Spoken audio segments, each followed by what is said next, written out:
آل محمد كما تحب وترضى. أما بعد فأعوذ بالله من الشيطان الرجيم. بسم الله الرحمن الرحيم. فحسبتم أنما خلقناكم عبثا وأنكم إلينا لا ترجعون. فتعالى الله الملك الحق لا إله إلا هو رب العرش الكريم. وقال النبي صلى الله تبارك وتعالى عليه وسلم: ما الدنيا في الآخرة إلا مثل ما يجعل أحدكم إصبعه في اليم فلينظر بما يرجع، أو كما قال صلى الله تعالى عليه وسلم.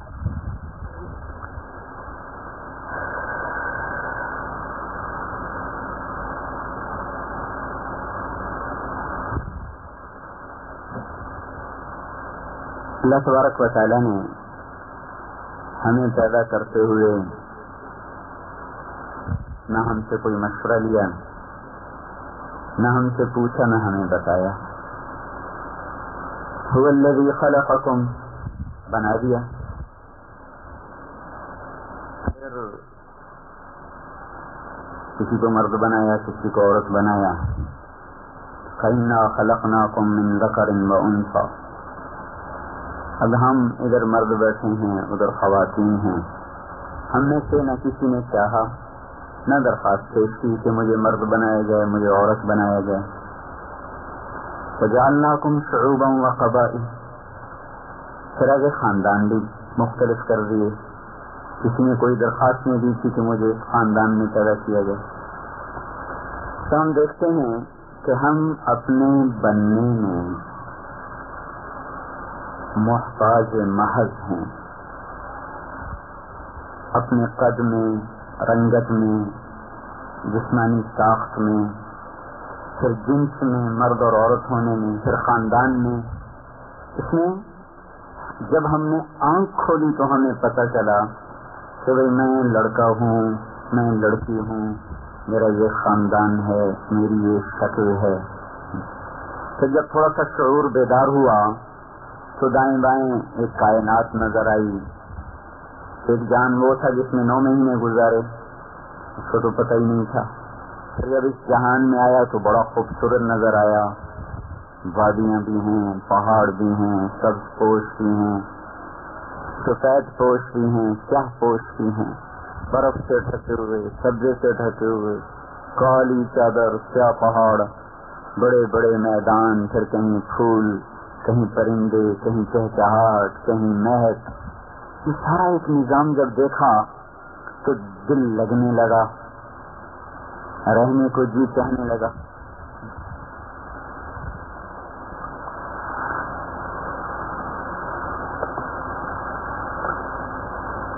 ابھی شعور بیدار نہیں ہے اور دنیا سے دل لگنے لگا. لیکن اچانک کسی گھر سے آہو بکا کی صدا آئی. اپنے ہی گھر میں رونا دھونا مچ گیا تو معصوم ذہن کو ایک جھٹکا لگا. یہ کیا ہوا؟ بیٹا فلاں مر گیا. موت کیا ہوتی ہے؟ اچھا، اتنا خوبصورت گھر بنا کے پھر مر جاتے ہیں، چھوڑ جاتے ہیں. موت کیا ہوتی ہے؟ ایک تازیانہ قدرت نے لگایا کہ یہاں رہنا نہیں ہے، ایک دھوکے کا گھر ہے، ایک کوچ کا مقام ہے، ایک گزرگاہ ہے، اسٹیشن ہے جہاں چند گھڑی کو انسان سکاتا تو ہے پر رہتا نہیں، بیٹھتا تو ہے پر گھر نہیں بناتا. کہ منزل کا فکر ہوتا ہے. مسافر سب سے چلتے ہیں، جو جانا دور ہوتا ہے. ان کی منزل دور ہو، ان کا پہیہ تیزی سے گھوم رہا ہوتا ہے. وہ خرامہ نہیں چلتے. ایک معصوم بچے نے آہو بکار سنی، رونا دھونا سنا. کئیوں کو دیکھا گریبان پھاڑ رہے، کئیوں کو دیکھا اپنی چوڑیاں توڑ رہی، کئیوں کو دیکھا وہ بے ہوش ہو کے گر رہے، کئیوں کو دیکھا کہ ان کو پانی پلائے جا رہے. حیران ہو کے دیکھتا ہے کیسے خوبصورت گھر میں یہ ماتم کیسا ہے، یہ رونا کیسا ہے. تو دیکھتا ہے کہ اس کے دادا کو، اس کی دادی کو، اس کے باپ کو، اس کے بھائی کو، اس کے چاچا کو، اس کی اماں کو، اس کی خالہ کو، اس کی پھوپھی کو، اس کے دوست کو ایک دم اس کی آواز بند ہو گئی اور اس کی آنکھوں کی شمعیں بجھ گئیں اور ایک بولتا وجود ایک دم ساکت ہو گیا. مالی وقفت علی القبور مسلما قبر الحبیب فلا يرد جوابی. یہ حضرت علی کا شعر ہے. جب حضرت فاطمہ کو دفن کر دیا تو پھر ان کو پکارا، یا فاطمہ. تو جواب آتا تھا خاموشی، یا فاطمہ. فاطمہ جوابی نہیں. پھر یہ شعر پڑھا، مالی وقفت علی القبور مسلما قبر الحبیب فلا يرد جوابی.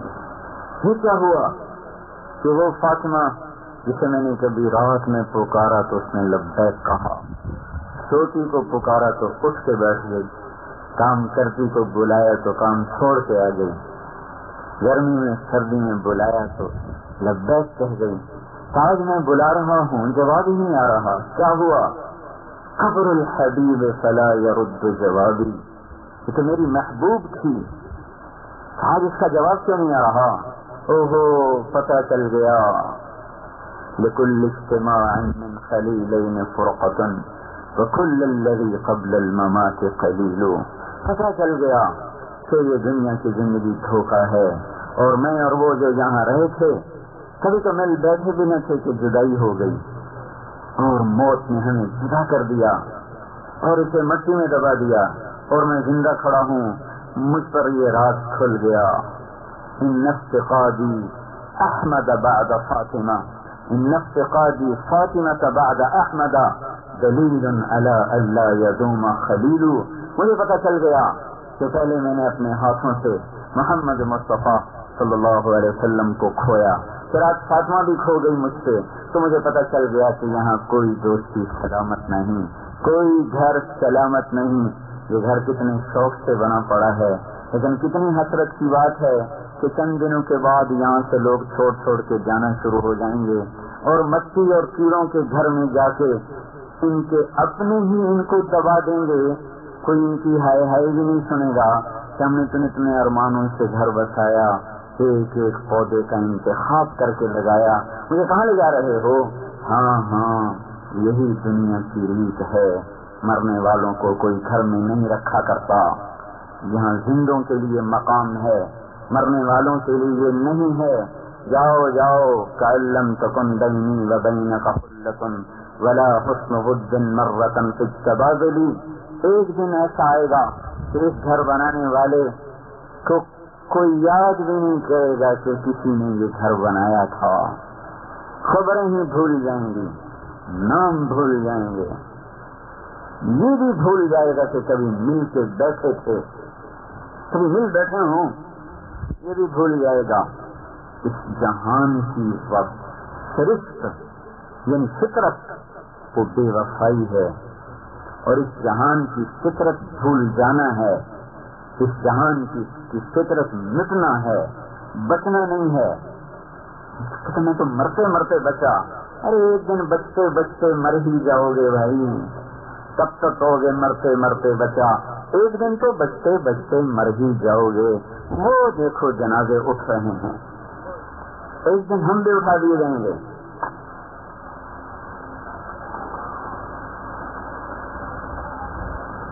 تو جی لگنے سے پہلے ہی ایک ضرب لگی کہ نہیں، یہاں تو مرتے بھی ہیں، یہاں تو اٹھ جاتے بھی ہیں. بڑے بڑے خوبصورت مناظر کو چھوڑ کر لوگ بڑے خوبصورت بیڈ رومز کو چھوڑ کے، بڑے عالی شان بستروں کو چھوڑ کے مٹی کے گھروں میں سوتے ہیں، مٹی کے بستر پر لیٹتے ہیں، اور مٹی کی چادر اوڑھ کے ایسے بجھ جاتے ہیں جیسے شمع جلتے جلتے بجھتی ہے تو اپنا وجود بھی مٹا جاتی ہے. لیکن ہی کوئی نہیں، کوئی آیا ہی نہیں تھا یہاں بنانے کے لیے. کہ اللہ تعالیٰ بتاتا ہے اعلموا انما الحیات الدنیا لعب ولہو وزینة وتفاخر بینکم وتکاثر فی الاموال والاولاد کمثل غیث اعجب الکفار نباته ثم یہیج فتراہ مصفرا ثم یکون حطاما. کیا خوبصورت اللہ دنیا کی تصویر پیش کرتا ہے.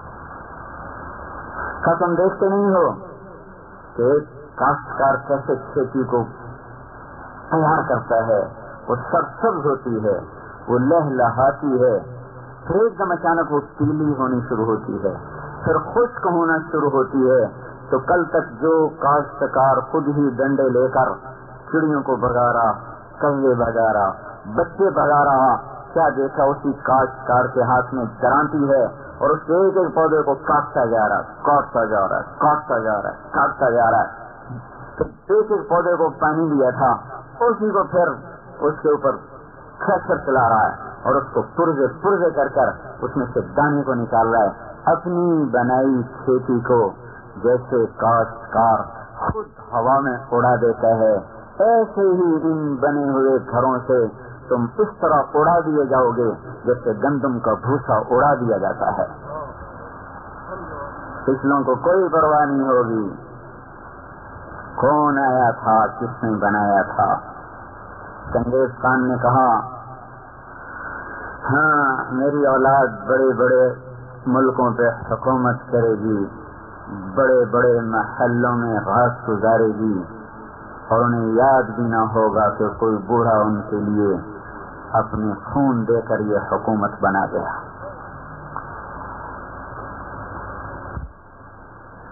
موت ایک ایسی اصل حقیقت ہے جو ہر نشے کو نکال دیتی ہے. کھیل تماشا ہے، مال کی دوڑ ہے. اچھا بھائی کتنا کمانا ہے، کب تک کمانا ہے، کوئی حد ہے، کہیں جا کے رکنا ہے. کہیں تو روکو کہ آخرت کو بھی سوچ سکو، کہیں تو کوئی آدمی اپنے آپ کو روکے کہ کچھ آگے کی بھی سوچ سکے. ایک نیا پروگرام، نئے سے نئے ڈیزائن، نئے سے نئے منصوبے. ایک منصوبہ ہمارے ساتھ ساتھ چل رہا ہے جو تیزی سے ہمیں موت کی طرف دھکیل رہا ہے. ادھر عمارتیں اونچی اونچی بن رہی اور ادھر گہرے گڑھے کی طرف ہم لڑکتے چلے جا رہے. ادھر بڑے خوبصورت لباس تیار کیے جا رہے اور ادھر کفن کا سادہ لٹھا بھی بازار میں آ رہا ہے. ادھر بڑے عالی شان کھانے تیار ہو رہے اور ادھر قبر کے کیڑے بھی منتظر ہیں کہ شیخ صاحب پلی ہوئی لاش ہے، یہ بھی آ رہے.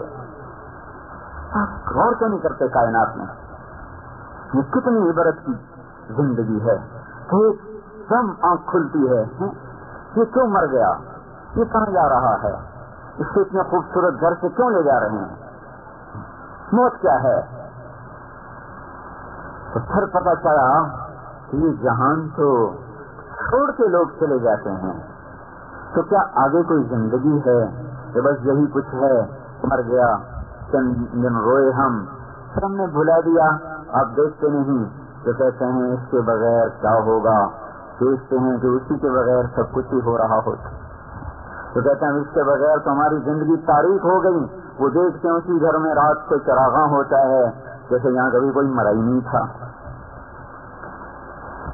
تو یہاں کر ذہن خاموش ہو جاتا ہے کہ آگے کیا ہے، عقل خاموش ہو جاتی آگے کیا ہے. لیکن اگر انسان کی عقل سلیم ہو، میں کہتا ہوں مسلمان نہ ہی ہو، صرف عقل ہو اور فطرت صحیح ہو، تو وہ بھی اس دنیا سے جی ہٹا لیتا ہے. دفع کرو جسے چھوڑ ہی جانا، اس سے جان کیا لگانا ہے. جس وجود کو مٹی میں کھانا ہے اس کو گھنٹوں سجانا، یہ بھی کوئی حقیقت ہے یا یہ بھی کوئی کام ہے. جس وجود کے لیے زوال طے ہے اور فنا طے ہے، جس حسن کو بڑھاپے میں کھانا ہے، اس کے پیچھے لگے رہنا، یہ بھی کوئی زندگی ہے. تو یہاں آ کر ہماری شریعت نے راہبری کی کہ نہیں، موت کے بعد ایک زندگی ہے، کھیل تماشا نہیں ہے۔ اَيَحْسَبُ الْإِنسَانُ أَنْ يُتْرَكَ سُدًى، اے میرے بندے یہ خیال دل سے نکال دو کہ موت کے بعد کوئی جزا سزا نہیں ہے۔ اَيَحْسَبُ الْإِنسَانُ أَن لَّن نَّجْمَعَ عِظَامَهُ، تم یہ سوچتے ہو مردے کون زندہ کرے گا، ان ہڈیوں کو کون زندہ کرے گا؟ بلا یقیناً، کیا یا اللہ قادرین، ہمیں قدرت ہے کس بات پر؟ الا ان نسوی بنانا، تیرا وجود نہیں، تیری انگلی کا پورا بھی تیرا ہی تجھے واپس کروں گا۔ بنانا، آپ کو پتہ نہیں یہ جو فنگر پرنٹس ہیں یہ سب کے جدا جدا ہیں، اس لیے اللہ نے کہا بلا قادرین الا ان نسوی بنانا، میں تیری انگلی کا پورا اس پر چھپا ہوا جو پرنٹ ہے آج لگا کے دیکھ لے، قیامت کو یہی واپس کروں گا، کسی اور کی نہیں ہوگی۔ لیکن پھر تو ٹھٹھا کرتا یسأل ایان یوم القیامہ، پھر بھی مجھ سے پوچھتا ہے قیامت کب آئے گی؟ تو سنو، فإذا برق البصر وخسف القمر وجمع الشمس والقمر، جس دن آنکھیں پھٹ جائیں گی، سورج چاند بے نور ہو جائے گا، اس دن تجھے قیامت نظر آئے گی، پھر تو کہے گا یقول الانسان یومئذ این المفر، آج تو کہے گا مجھے بچاؤ، میں کہیں بھاگنا چاہتا ہوں، میں کہیں چھپنا چاہتا ہوں۔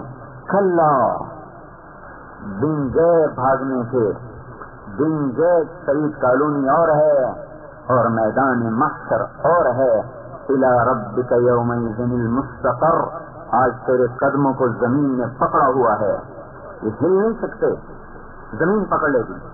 یہ جو کشش ہے زمین میں، اگر اسی کو اللہ 10 گنا اور بڑھا دے ابھی تو ابھی بھی زمین ہمیں پکڑ لے، ہم ہل نہیں سکتے، تو اللہ نے کشش کو ایک متوازن طریقے پر رکھا ہوا ہے کہ ہم اٹھتے بھی ہیں، بیٹھتے بھی ہیں، چلتے بھی ہیں۔ یہ اللہ زمین کی کشش کو 10 گنا آگے کر دے تو ایک قدم نہیں کوئی اٹھا سکتا۔ آج اللہ کہہ رہا ہے ہل نہیں سکتے، تب کیا ہوگا؟ یُنَبَّأُ الْإِنسَانُ يَوْمَئِذٍ بِمَا قَدَّمَ وَأَخَّرَ، آج بیگم صاحب جو تم نے کیا ہے میں تجھے دکھا دوں گا، آج میاں صاحب جو آپ نے کیا ہے میں تمہیں دکھا دوں گا۔ وَلِلْإِنسَانُ عَلَى نَفْسِهِ بَصِيرَةٌ، آج تو دیکھے گا میں نے کیا کیا ہے۔ وَلَوْ أَلْقَى مَعَاذِيرَةً، آج تو بڑے عذر پیش کرے گا، جی یہ تھا اصل میں، یہ تھا اصل میں، معاشرہ ایسا تھا، ماحول ایسا تھا، لوگ ایسے تھے، بیگم نہیں مانتی تھی، میاں نہیں مانتا تھا، بچے نہیں مانتے تھے، یہ وَلَوْ أَلْقَى مَعَاذِيرَةً، آج تیرے بڑے عذر میرے سامنے آئیں گے، پر نہیں ہو سکتا۔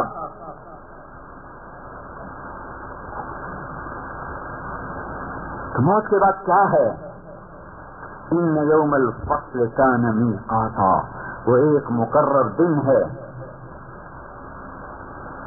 ان یوم الفصل میقاتهم اجمعین، جو تم سب کو جمع کرے گا۔ فتأتون افواجا، فوج اور فوج چل رہے۔ فتحت السماء فکانت ابوابا، دروازے کھلے آسمان کے۔ سیرت الجبال، پہاڑ ریت بن گئے۔ اور ادھر ازلفت الجنت للمتقین، یہ جنت آ رہی۔ وبرزت الجحیم للغاوین، یہ جہنم آ رہی۔ ونضع الموازین القسط، یہ ترازو آ گیا۔ وَإِن مِّنكُمْ إِلَّا وَارِدُهَا، یہ پل صراط آ گیا۔ وَجَاءَ رَبُّكَ وَالْمَلَكُ صَفًّا صَفًّا، اور کیا دیکھا کہ اللہ بھی خود آ گیا۔ یا اللہ، اللہ خود سروں پر۔ وَيَحْمِلُ عَرْشَ رَبِّكَ فَوْقَهُمْ يَوْمَئِذٍ ثَمَانِيَةٌ، 8 فرشتوں نے عرش کو اٹھایا ہوگا اور سروں کے اوپر بڑے سناٹا چھا جائے گا۔ اور جب اللہ کا عرش آئے گا اور اس کی آواز اور اس کی ہیبت سے سارا میدان محشر بے ہوش ہو کے گر جائے گا۔ کیا مرد کیا عورت یہ پڑے ہوئے ہیں بے ہوش، اور سب سے پہلے حضرت محمد صلی اللہ علیہ وسلم کو ہوش آئے گا۔ آپ نے فرمایا میں دیکھوں گا کہ موسیٰ علیہ السلام عرش کا پایا پکڑ کے کھڑے ہوئے ہیں۔ تو فرمایا مجھے نہیں پتا، مجھ سے پہلے ہوش آیا یا بے ہوش ہی نہیں ہوئے، مجھے نہیں پتا، لیکن میں دیکھوں گا کہ وہ عرش کا پایا پکڑ کے کھڑے ہوں گے، پھر باقی کائنات کھڑی ہوگی، اللہ کی آواز آئے گی، یا عبادی، اے مردوں اور عورتوں، انی انفقت لکم، تمہیں پتا ہے جب تم سعید کالونی میں رہتے تھے میں خاموشی سے تمہیں دیکھتا رہا، انظر افعالکم واسمع اقوالکم، جو تم گھروں میں بیٹھ کے باتیں کرتی تھی وہ بھی سنتا تھا، جو تم بازاروں میں بیٹھ کے ہیرا پھیریاں کرتے تھے وہ بھی دیکھتا تھا، اور جو تم پیسے کے پیچھے ایمان کے سودے کرتے تھے اور جھوٹی قسمیں کھاتے تھے اور غلط کو صحیح کر کے دکھاتے تھے وہ بھی دیکھتا تھا اور وہ سنتا تھا۔ الیوم انصتوا لی، آج تم خاموش ہو گئے اور میں بولوں گا، الیوم نختم علی افواہہم، آج میں تمہاری زبانوں پہ تالے لگا دوں گا، آج زبان نہیں بولے گی، آج ہاتھ بولے گا، ناخن بولے گا، ایک ایک رواں بولے گا، ایک ایک بال بولے گا، ایک ایک انگلی بولے گی، ایک ایک ہڈی بولے گی، ایک ایک بوٹی بولے گی، بولو کیا کیا تھا جمعے کے دن، بولو کیا کیا تھا ہفتے کے دن، بولو کیا کیا تھا رات میں اور دن میں، بازار میں، دکان میں، فیکٹری میں، بول۔ زبان خاموش، جسم بول رہا ہے، یہ کیا تھا، یہ کیا تھا، یہ کیا تھا، یہ کیا تھا۔ اللہ کی قسم، آپ کا جسم، میرا جسم، یہ ہمارا سب سے بڑا دشمن ہے، یہ سب سے بڑا غدار ہے، جس کو ایسے گھر بنا کے دے رہے ہیں، جس کو ایسے پلاٹ بنا کے دے رہے ہیں، جس کو ایسے کپڑے پہنا رہے ہیں، جس کو ایسے کھانے کھلا رہے ہیں، یہ سب سے پہلے مجھ سے غداری کر جائے گا قیامت کے دن اور میرے خلاف بول جائے گا، تو کہے گا سحقا لکن، ارے تیرا بیڑا، پھر اللہ زبان کھولے گا، کہے گا تیرا ستیاناس ہو، ارے تو میرے خلاف کیوں گواہی دے رہا ہے، ان کنت انادل، تمہاری خاطر تو میں اللہ کی نافرمانی کرتا رہا، تمہیں سکھ پہنچانے کے لیے تو میں نے اللہ کے دین کو چھوڑ دیا، تم میرے خلاف کیوں ہو گئے؟ کہیں انطقنا اللہ الذی انطق کل شیء، ہماری مجال ہے کہ ہم نہ بولیں، آج ہمیں وہ بلوا رہا ہے جو جب بولنے کا کہتا ہے تو کوئی چپ نہیں رہ سکتا۔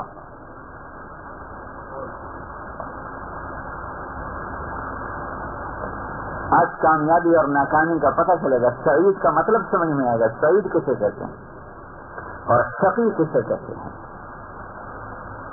سعید کامیاب، کیا ہوگا اعلان؟ نیکیاں تولی، پلڑا جھک گیا نیکیوں کا، گناہوں کا اٹھ گیا، تو جبریل کا اعلان ہوگا، ان فلان ابن فلان، ان فلانۃ بنت فلان، فلاں فلاں کی بیٹی یا فلاں فلاں کا بیٹا، استقلت موازینہا، اس کی نیکیاں وزنی ہو گئیں، وسعدت سعادۃ، اور وہ سعید ہو گئی، وہ سعید ہو گیا، کامیاب، لا یشقی بعدہا ابدا، اب کبھی ناکام نہ ہوگا۔ کیا مطلب ہے سعید کا؟ دوزخ سے بچ گیا اور جنت میں چلا گیا، یہ کامیابی ہے۔ اور ان فلانۃ بنت فلان، فلاں فلاں کی بیٹی، فلاں فلاں کا بیٹا، قد خفت موازینہا، اس کی نیکیاں گھٹ گئیں، وشقی شقاء، اور یہ ناکام ہو گیا، یہ ناکام ہو گئی، لا یسعد بعدہا ابدا، لا یسعد بعدہ ابدا، اب یہ کبھی کامیاب نہ ہوگا، یہ ناکام ہو گیا۔ وَإِن تَدْعُ مُثْقَلَةٌ إِلَىٰ حِمْلِهَا لَا يَحْمَلْ مِنْهُ شَيْءٌ وَلَوْ كَانَ ذَا قُرْبَىٰ، اس وقت اماں کہے گی، میری بیٹی، ارے میرے بیٹو، میں نے تمہارے لیے کتنے دکھ جھیلے، تھوڑا سا میرا ہاتھ تو بٹا دو، کہیں گے جا ہم تیری اولاد ہی نہیں۔ بیٹی کہے گی، اماں تو نے مجھے جنا، تو نے مجھے پالا، تو نے میرے لیے دکھ اٹھائے، آج یہ تھوڑا سا میرا بوجھ ہٹا دے، میرا بوجھ مجھ سے بانٹ لے۔ وہ کہے گی، تو میری بیٹی نہیں، الیک عنی، دفع ہو جا۔ عقل خاموش ہے، لیکن قرآن یہاں بول رہا ہے کہ سنبھل کے آؤ، سنبھل کے آؤ، کھیل نہیں ہے۔ زندگی بھی ایسی چیز ہے جس کو ضائع کر لیا جائے، پیسہ تو لگا دے آدمی، چاہے آگ ہی لگا دے تو کچھ نہیں، پھر زندگی کو آگ نہ لگائے، جس کے ظرف میں یہ جنت بن رہی ہے، یہ جہنم بن رہی ہے۔ کامیابی اور ناکامی کا معیار یہ نہیں کہ اتنا بڑا گھر مل جائے، اور ناکامی کا معیار یہ نہیں کسی جھونپڑے میں سسک کے مر جائے. یہ ہے یہ جب اللہ کہے گا یہ جنتی، یہ عورت جنتی، یہ مرد جنتی، تو ایک دم کہے گا ہاؤ. یہ جیسے خوشی کا نعرہ نہیں ہوتا، خوشی میں نعرہ نہیں مارتے، تو یہ عربی میں اللہ تعالیٰ قرآن میں بتا رہا ہے. قرآن میں کہے گا ہاؤ، آ جاؤ آ جاؤ. اتنی زور سے وہ آواز لگائے گا کہ سب کیا ہوا کیا ہوا. اقرأوا کتابیہ، دیکھو میرا پیپر پڑھو. یہ بچے ہمارے 5ویں پاس کر لیں تو خوش ہوتے ہیں، ہم پاس ہو گئے، میٹرک پاس کر لیں، پاس ہو گئے. ماں بھی خوش، باپ بھی خوش، بیٹا بھی خوش. آج یہ خوشی کیا خوشی ہے کہ جب اس کو اللہ جنت کا اعلان کر کے دے رہا اور جہنم سے نجات کا پروانہ دے رہا ہے تو ایک دم پھٹے گا ہاؤ آؤ آؤ. کیا ہوا؟ اقرأوا کتابیہ، ذرا میرا پیپر تو پڑھو. ابھی کیا ہوا؟ کہ میں پاس ہو گیا. کیسے پاس ہو گئے؟ کہیں ظننت انی ملاق حسابیہ، مجھے یقین تھا میرا حساب ہے، میرا امتحان ہے، میں تیاری کرتا رہا. اوپر سے جواب آئے فَهُوَ فِي عِيشَةٍ رَاضِيَةٍ جَنَّةٍ عَالِيَةٍ قُطُوفُهَا دَانِيَةٌ. جاؤ مزے کرو، ہمیشہ کی زندگی کے وارث بن گئے، کامیاب زندگی مل گئی. اور جس کے الٹے ہاتھ میں آ گئے اور اس کی نیکیاں گھٹ گئی، کہے گا یا لیتنی. یا لیتنی تو میں آپ کو کیا ترجمہ کر کے بتاؤں. جب کوئی دکھ سے ہائے کرتا ہے اس کا کوئی ترجمہ ہو سکتا ہے؟ ہائے تو ہم نے لکھ دی ہائے، لیکن اس ہائے میں جو اس کی ناکامیوں کا درد ہے وہ ترجمہ کہاں سے کروں؟ کہ یا لیتنی، ہائے میں لٹ گیا. اچھا ٹھیک ہے، 1 کروڑ ڈوب جائیں تو کہتا ہے ہائے میں مارا گیا. پھر کی تجارت بیٹھ جائے تو کہتا ہے ہائے میں مارا گیا، اب تو مجھے گھر بھی بیچنا پڑے گا. مجھے مر تو نہیں گیا. یہاں حکومتیں ٹوٹ کے دوبارہ مل جاتی ہیں، خسارے کی تجارتیں نفع میں بدل جاتی ہیں، شکست فتح میں بدل جاتی ہے. لیکن آج میرے بھائیوں اور بہنوں اس عورت کی صدا سنو جو کہہ رہی ہے یا لیتنی، ہائے میں لٹ گئی، یا لیتنی، ہائے میں مر گیا، ہائے میں لٹ گیا. اس لیتنی کے اندر جو درد اور اس کی آہ و بکا کا جو غم ہے، یہ صرف عربی زبان کا معجزہ ہے تو اس نے اپنے اس کے اندر لیا ہوا ہے. کوئی اور زبان اس کو ادھر منتقل نہیں کر سکتی. یہ میں نے مثال دی. یہ کہتا ہائے میں مر گیا، ہائے میں مر گیا رکھ دیتی. اور اجنبی رونے بیٹھ جاتے ہیں. انسان جذباتی مخلوق ہے نا، پتھر نہیں ہے. کسی کا غم بھی اس سے رلا دیتا ہے. خبر پڑ کے آدمی رونے لگ جاتے ہیں، نہ کوئی تعلق نہ کوئی واسطہ. تو اس ہائے کا کیا ہوگا جب منہ سے نکلے گا ہائے ہائے میں لٹ گئی. یا لیتنی لم اوت کتابیہ، کاش کہ یہ میرا پیپر مجھے نہ ملتا. ولم ادر ما حسابیہ، مجھے تو پتہ ہی نہیں کہ میرا حساب ہونا ہے. ما اغنی عنی مالیہ، نہ پیسہ کام آیا. ہلک عنی سلطانیہ، نہ سلطنت کام آیا.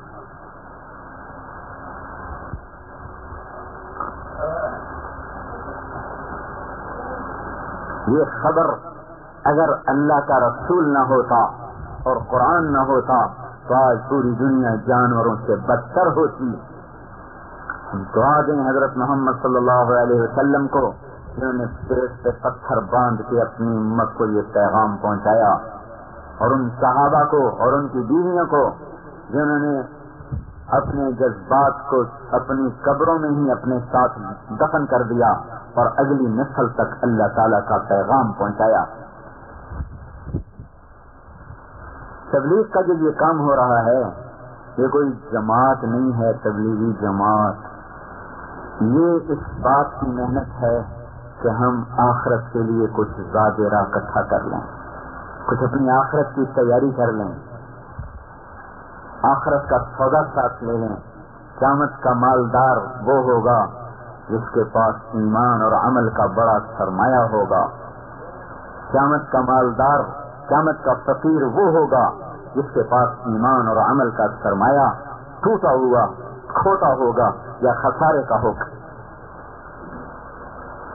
ہم اس بات کے لیے مردوں عورتوں کو جمع کر رہے ہیں. یہ ایک دن ایسا لکھا ہوا ہے انہیں سال و ماہ کی گردش میں، اور ایک صبح یا شام دوپہر یا رات ایسی لکھی ہوئی ہے. ایک ہفتہ، ایک گھنٹہ، ایک منٹ، ایک سیکنڈ ایسا طے ہے جب کوئی آئے گا اور میرے سانس کو توڑ کے رکھ دے گا اور یہ آنکھوں کے چراغ بجھا دے گا.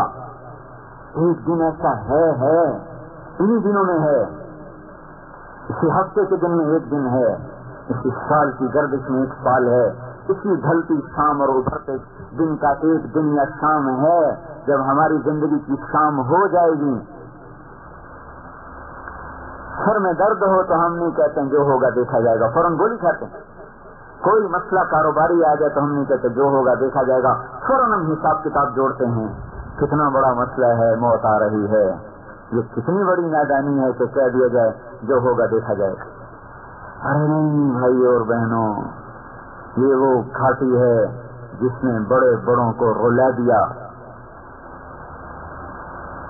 حضرت عمر رضی اللہ تعالیٰ عنہ کو خنجر لگا نماز پڑھاتے ہوئے اور آدھی دنیا میں اسلام پھیلایا، اور وہ ہیں جن کے اسلام لانے پر فرشتوں نے خوشیاں منائی.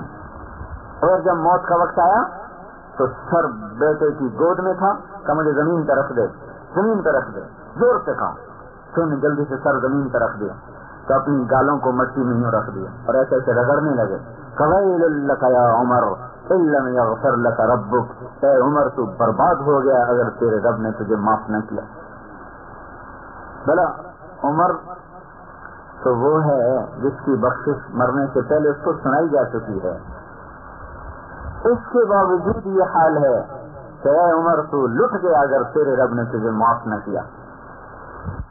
جو آخرت کے لیے پوری طرح تیار ہیں. حضرت عائشہ رضی اللہ تعالیٰ عنہا موت کے نظام میں عبداللہ ابن عباس ہے تو رو رہی تھی، روتے روتے ساری اوڑھنی ان کی تر ہو چکی تھی. یہ آج کی اوڑھنی نہیں، یہ تو اوڑھنی ہے ہی نہیں جس میں بال نظر آئے، وہ کیا اوڑھنی ہے، وہ بڑی چادر، وہ ساری آنکھوں سے تر. تو عبداللہ ابن عباس کہنے لگے اے اماں جان آپ کیوں رو رہی ہیں؟ آپ تو اللہ کے رسول کی وہ بیوی ہیں کہ جن کے سینے پر اللہ کے نبی کا سر تھا اور اللہ کی بارگاہ میں حاضر ہوئے. آپ کا انتقال کس طرح فی نحری، آپ نے حضرت عائشہ رضی اللہ تعالیٰ نے فرمایا کہ اللہ کے رسول نے دنیا چھوڑی تو اس کا سر میرے سینے پہ رکھا ہوا تھا.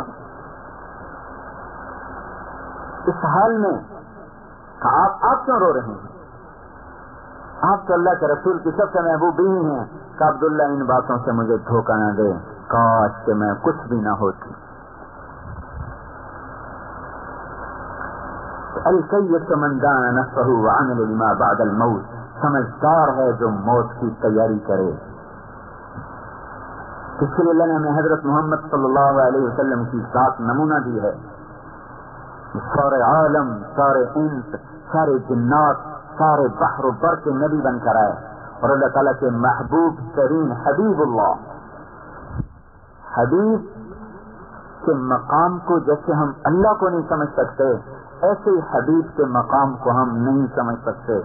سمجھ سے بالا تر ہے آپ کے مقام تک رسائی اور آپ تک پہنچنا. یہ ہمارا راہبر ہے. جو اس کے پیچھے مرد عورت نے راستہ اختیار کر لیا چلا، بس کی آخرت کی تیاری مکمل ہوگی.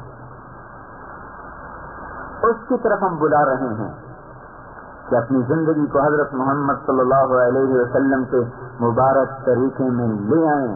ان جیسا اللہ نے نہ کوئی بنایا ہے نہ بن سکتا ہے. بے جان بھی، جاندار بھی، جانور بھی، درند و پرند بھی جن کی نبوت کو تسلیم کریں. حضرت بکر صدیق کو سانپ نے کاٹا، اس نے سارے شور میں پھر کاٹا، آپ کے آنسو ٹپکے، آپ کے چہرے مبارک پر گرے، آنکھ کھلی، کیا ہوا؟ کہ یا رسول اللہ سانپ نے کاٹا ہے. آپ نے اپنا لعاب لگایا، ٹھیک ہو گیا. یہ سانپ کیوں کاٹ رہا تھا؟ یہ حضور صلی اللہ علیہ وسلم کی زیارت کرنا چاہتا تھا اور صدیق کا پاؤں اس میں رکاوٹ پڑا تھا. تو وہ کاٹنے کے لیے نہیں کاٹ رہا تھا، وہ کہتا ہٹو میں نے زیارت کرنی ہے. اس سانپ کا کاٹنا اپنے انتقام کے لیے نہیں تھا، راستہ بنانے کے لیے تھا کہ مجھے رسول اللہ کی زیارت کرنے دو. ایسے موذی بھی جس کے دیدار کو ترسیں.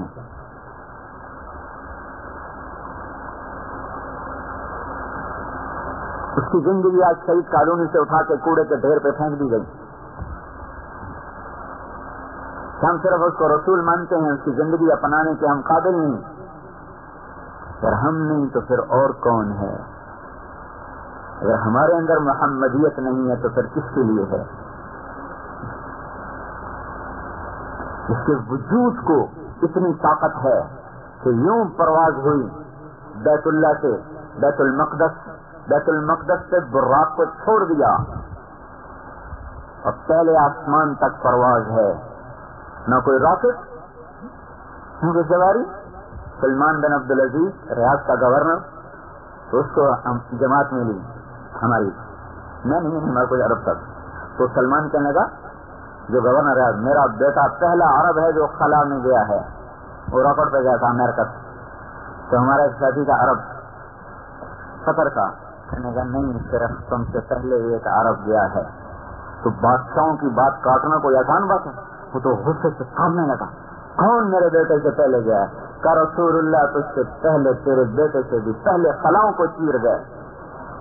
تو کہنے لگا غلط تو نہیں افسردانی، غلط تو نہیں، تو نے مجھے لاجواب کر دیا. ارے تو نے مجھے لاجواب کر دیا. آسمان کھل گئے.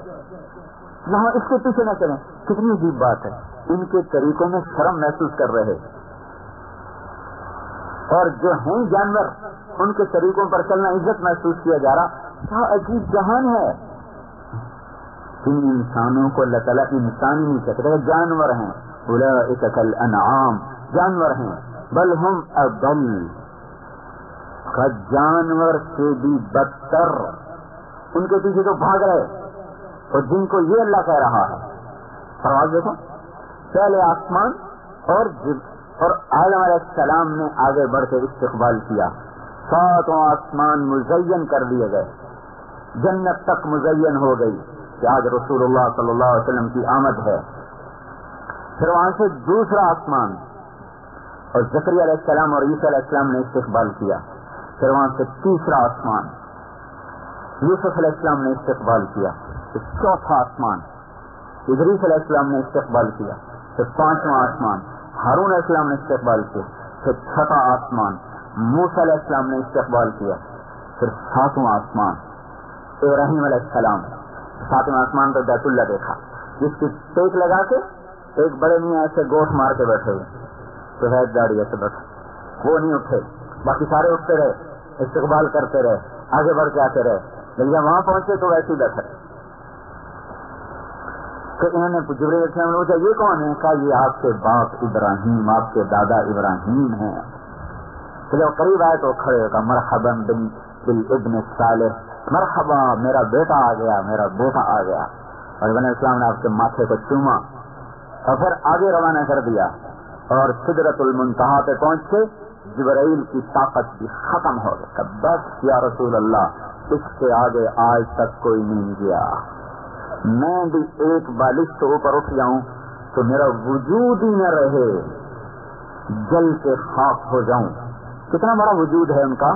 اگر اپنے پورے قد میں آئیں تو ان کا سر عرش سے ٹکرائے اور پاؤں زمین سے ٹکرائیں، اتنا بڑا وجود ہے. اور ایک بالش سے اٹھ جائے تو سارا جل کے راکھ ہو جائے. یہاں سے اللہ کے رسول کی جسمانی پرواز شروع ہوئی ہے. ابھی روحانی نہیں شروع ہوئی، ابھی جسمانی چل رہی. جہاں جبرائیل کی روحانی جسمانی طاقت صفر ہو گئی، وہاں سے رسول اللہ صلی اللہ علیہ وسلم کی جسمانی طاقت کی ابتدا ہوئی. اور آج تک عرش کسی کے لیے نہیں کھلا، آج اس کے دروازے کھل گئے. آج عرش کے اوپر کوئی نہیں پہنچا، آج ہمارا رسول اوپر پہنچ گیا. اور اوپر 70,000 نور کے پردے ہیں. ایک اللہ تعالیٰ اپنی تجلی ڈال دے نا، اپنے چہرے سے پردہ ہٹا دے اور ایک تجلی ڈال دے تو عرش سے لے کر زمین تک ساری کائنات جل جائے. تو یہ کیسا رسول ہے جو اللہ کو یوں دیکھ رہا ہے اور ساری تجلیات کو سینے میں ہضم کر رہا ہے؟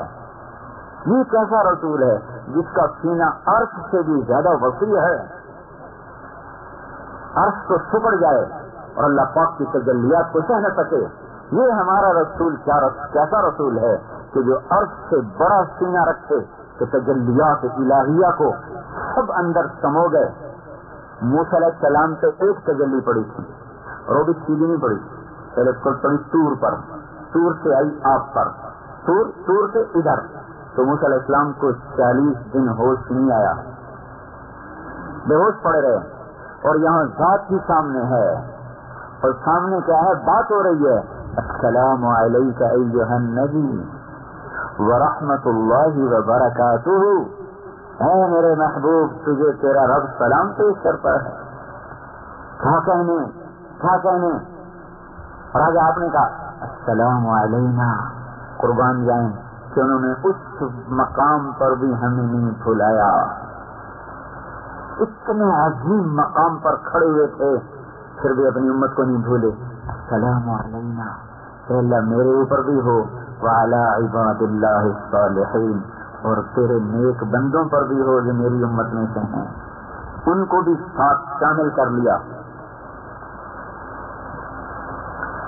کتنی بڑے نبی کا طریقہ نہ شادی میں نظر آیا، کیا کریں گے پھر رواج تو دیکھنے ہی پڑتے۔ ارے یہ زبان کیوں نہ کٹ گئی ہے بولنے سے پہلے کہ رسول اللہ کو نہیں دیکھا، رواج دیکھا کہ شہید کالونی میں شادیاں کیسی ہوتی ہیں، یا ہمارے اور بھائی کیسے شادیاں کرتے ہیں۔ کیا کریں، مجبوری ہے، کاش کوئی عورت یہ مجبوری بھی بناتی۔ کیا کروں، میری مجبوری ہے، میں اللہ کے رسول کو ناراض نہیں کر سکتی، تم جاتی ہو تو جاؤ۔ سائیوال میں ایک دھوبی کے بیٹے نے چیلا لگایا، اس کی منگنی ہوئی اسی گاؤں میں، وہ شادی کی تاریخ طے ہوئی، درمیان میں وہ چلے کے لیے چلا گیا، چلے سے واپس آیا تو گاڑی رکھی ہوئی، بارات موقع پہ چلی گئی۔ تو ہمارے یہاں دستور ہے جب کہیں ہماری شادی ہو تو ذمہ دار بھی اس میں شریک ہوتے ہیں، تو وہ گاؤں کا جو ذمہ دار وہ بھی وہاں اپنے اس دھوبیوں کے گھر میں بیٹی کی شادی میں شریک۔ اب یہ بارات پہنچ، وہاں ہنگامہ ہو گیا، کہا ہم نے تو جب دیکھا تھا گاڑی نہیں تھی، تب اس کی گاڑی مڑاؤ، ہم تو کب نکاح دیں۔ تو وہ سارے بارات والے، ماں کیا، باپ کیا، بھائی کیا، چاچے کا، کوئی گل نہیں پتر ہوں منا کیا پیچھے رکھ لیں، ہوں ساری عزت کا سوال ہے۔ اس نے کہا ایک پاسے تاری عزت ہے، ایک پاسے میرے رسول کی عزت ہے، ہوں تو صاحب سے دستوں میں کی طرح۔ پر جب آنکھوں پہ پردے پڑ جاتے ہیں تو دل پتھر ہو جاتے ہیں، کیا کروں، کیسے سمجھائیں، کہاں سے الفاظ لائیں جو دل میں اتر جائیں۔